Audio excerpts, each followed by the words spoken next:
What's up, guys? Welcome to Daily Dose of Reddit. This is your host, Zach, and today's subreddit is r/IDontWorkHereLady. Cola. Yeah.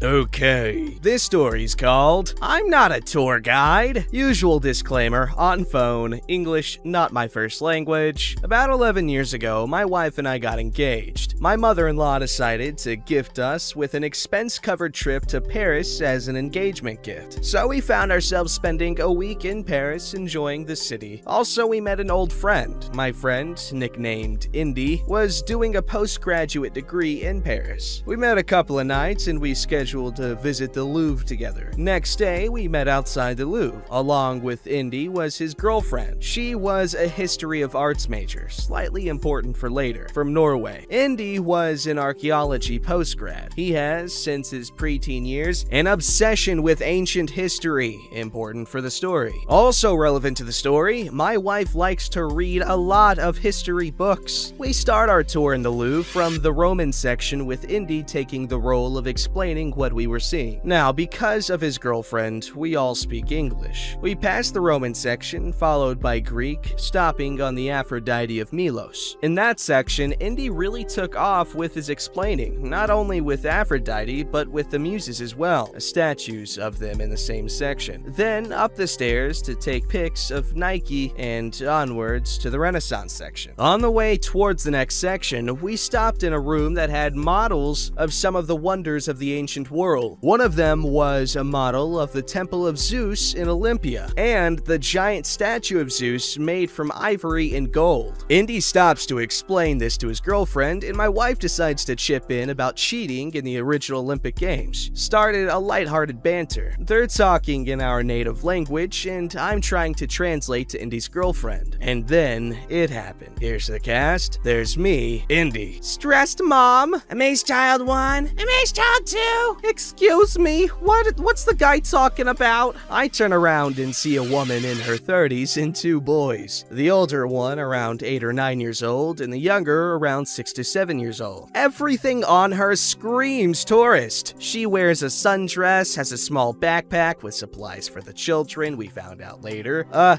Guide to the Louvre book, and a look of stress on her face. My wife and I have that look occasionally now. It's common on parents. They're talking about cheating in the ancient Olympics. Wow, they used to cheat back then? The younger one is glued to the model. Who's that? He asked, pointing at the statue. That caught Indy's attention. That's Zeus, the leader of the Greek gods. Wow! Where's the Mona Lisa? Down this corridor. You can't miss it. Cool. Can you tell us the story for that? An awkward pause from everyone. Stressed mom a bit embarrassed. You're not the tour guide, are you? No, madam, I'm not. A sigh came out of stressed mom. She grabbed her book tighter. I'm sorry, you were speaking with such authority and the book is so unhelpful. We kind of thought, you know. It's all right. I hope I helped. In fact, we're gonna visit the next section if you want to follow, but I won't do the talking. Hannah, his girlfriend, is more apt in this period than I. Hannah waved, smiling. Can we go with them, Mom, please? She looked to each of us, trying to decide. If it's not too much trouble. No trouble at all, both Indy and Hannah replied. Yay! But you have to be quiet and listen to these nice people. Yes, Mom! They followed us the rest of the day in the Louvre, with either Indy or Hannah answering the kids' questions. It was lovely to see the look of amazement on their faces as we walked through the museum. The mother told us her husband was invited in a week-long convention in Paris from his company and brought them along for vacations. She insisted to buy us lunch, which we politely declined. We settled for coffee in one of the small cafes outside of the Louvre. Her husband joined us later on. The kids asked a million questions about the exhibits during our coffee, but their true delight was they discovered Hannah was from a country that had Vikings. All in all, a nice stroll in the Louvre. That's a very adorable story. Thank you for sharing. Also, it's really cool when people know a lot about history, because I know nothing about history. All I know is that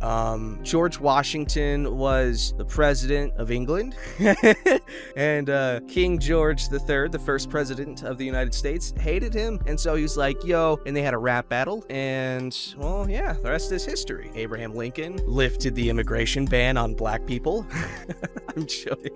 I'm joking, guys. But no, it's really cool when people know a lot about history, and because they're always so willing to share it. Because I mean, what's the point if you don't share your knowledge of history? That's like the one thing you know what I'm saying? Obviously, there's some practical uses to history, such as for politics, even strategy in a war. As a guide of what to avoid.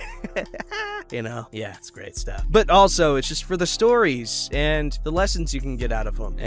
Stuff like that. Very enlightening history can be. Which is what I discovered while playing the Uncharted games. Whoa. Now, all we gotta do as humans, which I don't know why we haven't done them, is just follow the plot of the Uncharted games and get all this treasure, bro. We can find El Dorado. We can find the Rama, the Pillars. We can find the freaking, what was it, Shangri-La. We can find those. Uncharted has the answers, guys. Jeez, silly people. I'm gonna fund an expedition. Just follow the games. They tell us everything. This story's called, Sir, I'm not your employee. You can't fire me. The cast goes like this. Oh, which is me? I don't understand. The username starts with a D. I don't, what? Okay, and there's a friend.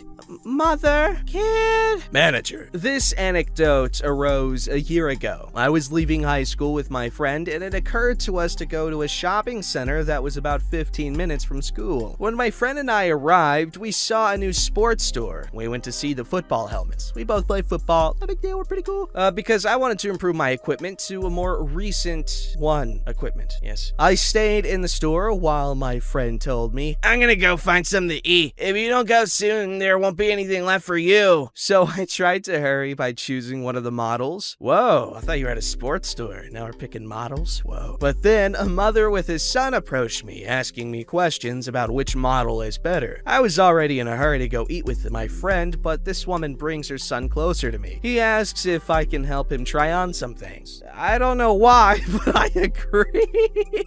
The boy was very thin and pale, so I asked him, what position do you play? I don't know yet. It's my first time playing football. Oh, I understand. By your physique, I suppose they'll make you a cornerback or receiver. Let me show you some things that will serve you. Are you a cornerback? No, I'm a linebacker, but I have played in most positions. I finished showing her some accessories, and then he goes back to his mother. She gives me everything back and says, thank you very much. Can you take it to the cashier and charge it to this card? I'm sorry, lady, but I don't work here. Of course, you helped us in everything. It was simple kindness, lady. You're lying. How can you treat us like that? Bring your manager. Lady, I repeat that I am not an employee. The lady was yelling a lot, to which the manager turns her chair. Yes, this idiot was on his phone behind a large desk. What's happening? Just charge him and that's it. I'm not an employee. You should know it since you're the manager. You know what? Get out of my store. You're fired. This guy was always on his phone. He didn't even turn to look at me. I'm not gonna go. I haven't done anything. Security! Get this guy out of here. A security employee approaches me and tries to push me. I was bigger than him, so I dodged him, making him slip. Isn't it easier to dodge if you're smaller? I don't...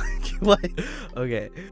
This guy gets angry and calls the mall supervisor. This guy arrives and asks what is happening. When the mother intervenes. This kid is a liar. They fired him and he got very aggressive. The supervisor looks at me, says that my uniform is from school, not from the store. Everyone is silent, and the guy asks to see the security camera since he doubts that I have done something wrong. When they see the video, they realize that I had entered the store first, and then I helped the child. In the end, it shows how the manager does not even turn to look at me, and that the security guard tried to push me without reason. The manager kept apologizing to me, repeating that he had a 50% discount on my purchase. The lady was very sorry for yelling at me, and the security guard was fired. He had already had some incidents of unnecessary violence recorded. Whoa. But the worst part was that I didn't get a single piece of KFC chicken that my friend bought. Blasphemy. And now I understand Thanos, bro. Thanos was right. Kill half of everything. I'm tired. Actually, I'm not really tired. I should be, given that it's 2 a.m., but I'm not tired. Don't ask me how. As my sleep schedule is just weird. That's why. Anyway. Anyway, this guy's cool for helping out the little dude. With team sports and stuff, it's important to have that encouragement early on, in that sense of, hey, you belong here, so you don't, feel like left out. It's important, and this guy was helping out. It's nice. Very nice. This story's called, He's Supposed to Be Setting an Example. This story doesn't fit with the retail environment of this thread stories, but I've noticed a theme of deserving entitled receiving their karmic comeuppance. So I submit this for your consideration. Years ago, when I was attending Naval Nuclear Power School in Orlando, my best friend and I were involved in an incident at the Navy Exchange on base. It was payday, so after class, best friend and I headed over to the exchange to cash our checks and pick up a few things. The exchange was part of a cluster of shops with a covered area connecting them. With the blazing Florida sun that day, there was quite a crowd gathered in the shaded area. As we were headed for the door of the exchange, we saw a well-dressed, late middle-aged woman carrying a large number of packages trying to get through the door. Why she didn't have a cart for all of her packages, I have no clue. Best friend and I each grabbed one side of the double doors and opened them up for her. Just as she's coming through the door, Lieutenant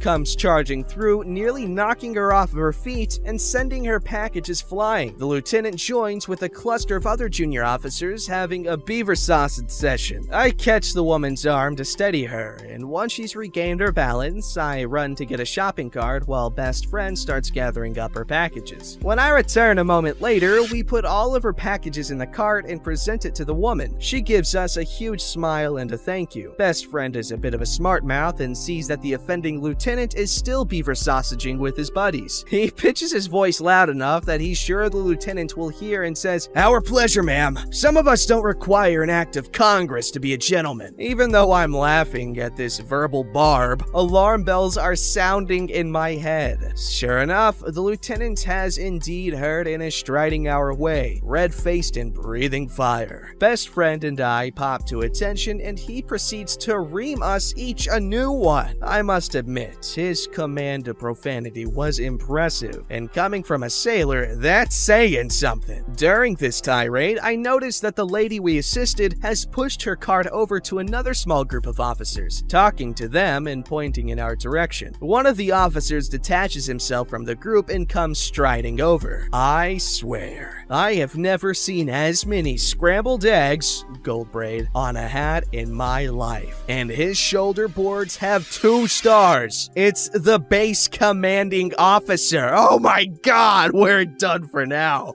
Best friend and I are starting to reach for our IDs and getting ready to be put on report. He looks at best friend and me and says, "Gentlemen, thank you for assisting my wife. You may go now." We snap our salutes and a brisk, "Yes, sir," and beat feet into the exchange. We look back through the glass wall to see the lieutenant standing at a very rigid attention while the admiral reduces him to a quivering puddle. I don't know what happened after that, but it's likely that he had very limited advancement potential and wasn't very happy with the choices of duty stations he had available to him. Yikes. But that's badass. There's always a bigger fish, as they say, especially in the military. You gotta be careful, I'm assuming. I don't know. I don't have military experience. This thing I have had to that is a freaking white grandpa that sings country.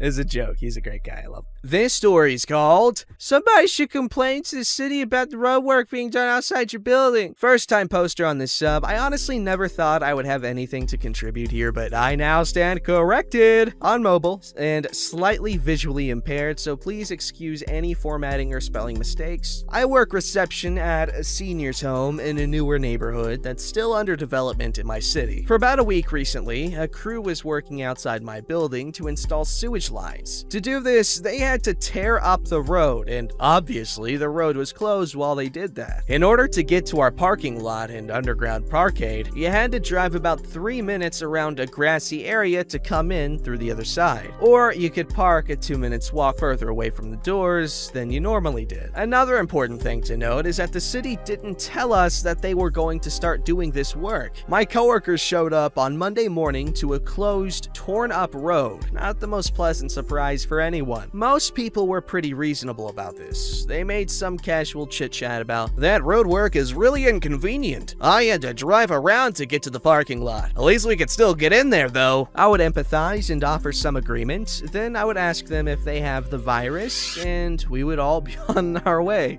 Well, one older gentleman was decidedly not happy about having to drive or walk further than usual. He came in to visit his resident and left with no issue. Then, later in the evening, he decided he simply had to call and tell me what was up. He complained at me for about 20 minutes about how inconvenient it was that the road was torn up, how awful it was for him to have to walk a little further, etc., etc. He was also super mad that we hadn't notified anyone about the road work. I did my best to empathize, responding that they hadn't told those of us who work in the building either that it was happening, but it was a good thing we still had access to our parking lot. He didn't seem to understand that neither I nor my company had anything to do with the road work. Even after I told him, he kept ranting. Finally, I had enough. My phones were ringing off the hook. I had a lineup of people waiting to be screened so they could either start their shifts or visit their family members. And I had a huge to-do list for that night. I cut into his tirade and asked, "Sir, is there anything I can help you with?" He seemed extremely taken aback and muttered, "No." "Good, then have a great night." And I hung up the phone. It felt excellent. Hey, that's good, that's good. I'm happy for you. Now it's time to drink Mountain Dew. That rhymed, I have the time to steal the heart of a dime and make a wind chime. I don't know what I'm saying.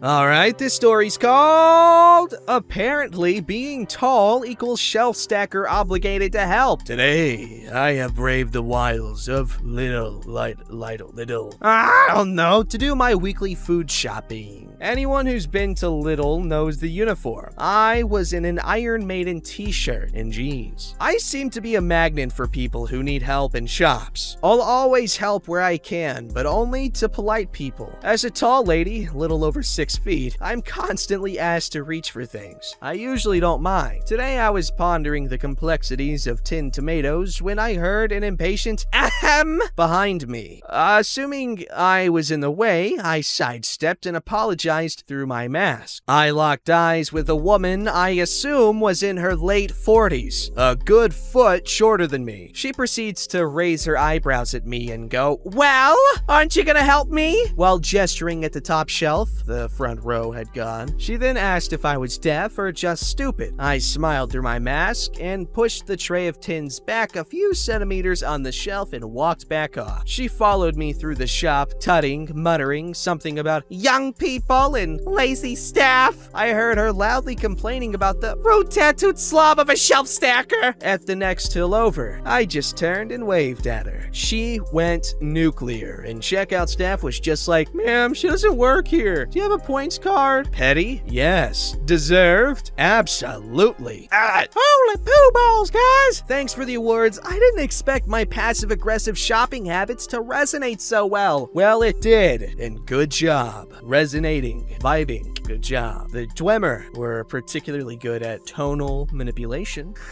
Don't forget to like, subscribe, and hit that bell to never miss an episode.